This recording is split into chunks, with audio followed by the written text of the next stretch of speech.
YSR Congress party అనుబంధ విభాగాల కమిటీలను త్వరితగతిన పూర్తి చేయాలని సూచించారు party state coordinator Sajjala Ramakrishna Reddy. కమిటీలన్నీ పూర్తయితే 14 నుంచి 18 లక్షల సైన్యం సిద్ధమవుతుందన్నారు.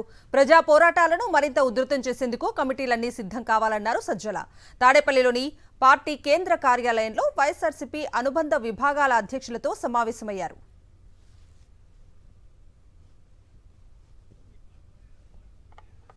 మన ఆర్గనైజేషనే మన పెద్ద వెపను టూలు. ఎవరికి వాళ్ళు ప్రతి సెల్ కింద ఉన్న ఒక మాడ్యూల్ లాగా వాళ్ళ స్థానిక సమస్యల మీద వాళ్ళు రియాక్ట్ కాగలగడం, అలాగే జిల్లా స్థాయి రీజనల్ స్థాయి అయితే దానికి సంబంధించి రీజనల్ లెవెల్లో రియాక్ట్ కావడం, స్టేట్ లెవెల్ అయితే ఇక్కడ నుంచి ఆలోచించి ఇచ్చిన దానికి స్టేట్ అంతా రియాక్ట్ కాగలగడం.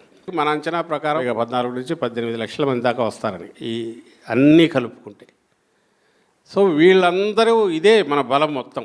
సో దీనికోసం అని చెప్పి కమిటీల నిర్మాణం మీద మనం ప్రధాన పార్టీ కావచ్చు, లేదంటే అనుబంధ విభాగాలు కావచ్చు, దీని మీద ఎక్కువ దృష్టి పెట్టమని చెప్తున్నాం.